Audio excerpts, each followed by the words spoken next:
साथियों, आज का अपना मुहावरा है गिरगिट की तरह रंग बदलना। इसका अर्थ है किसी बात पर स्थिर न रहना।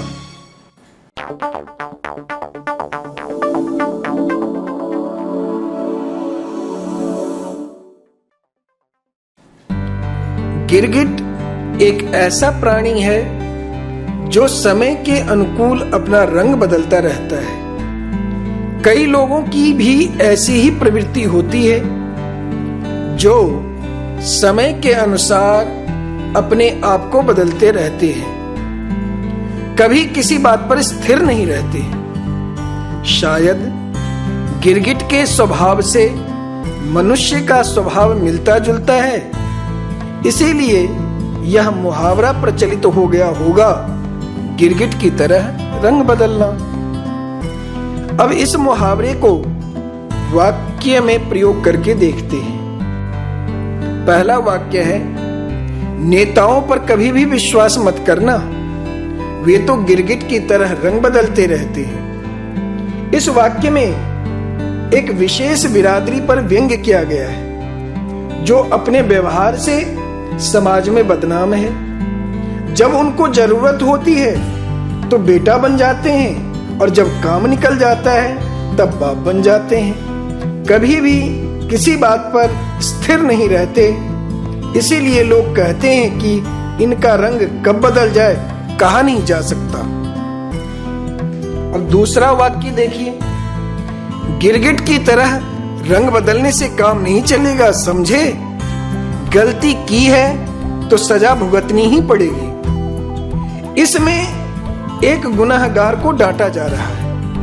वह बार बार अपनी गलती को छुपाने का प्रयास कर रहा है जिससे वह सजा से बच जाए, मगर गलती किया है तो सजा तो भुगतनी ही पड़ेगी, बार बार रंग बदलने से बच नहीं सकता।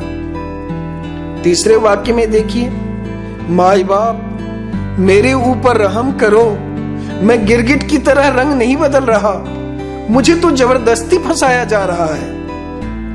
इस वाक्य में एक मजबूर व्यक्ति अपने को बेगुनाह साबित करने की कोशिश कर रहा है। वह कहना चाहता है कि जो मैं कह रहा हूं सही कह रहा हूं, आप लोग गलत नजरिए से मुझे देख रहे हैं। मेरे ऊपर जो इल्जाम लगाया गया है वह गलत है।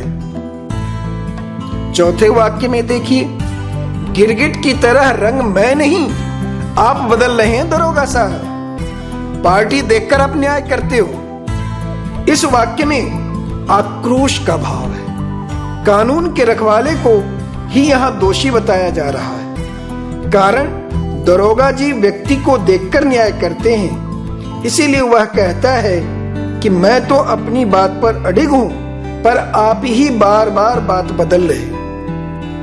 पांचवें वाक्य में देखिए, यदि मैं गिरगिट की तरह रंग बदलने लगूं ना भाई साहब, तो आप यहां नहीं जेल में दिखाई देंगे।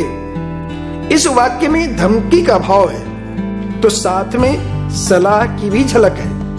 वह अपना बड़प्पन स्वयं कर रहा है, साथ में दूसरों को डरा भी रहा है। ऐसे प्रवृत्ति वाले व्यक्ति पर विश्वास करना मेरे हिसाब से ठीक नहीं है।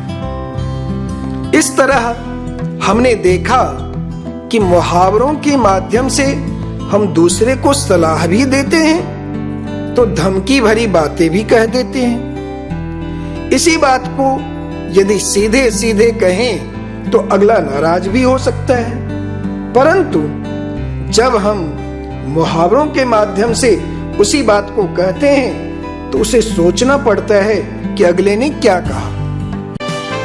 अब एक नए मुहावरे के साथ फिर मिलेंगे, तब तक के लिए धन्यवाद।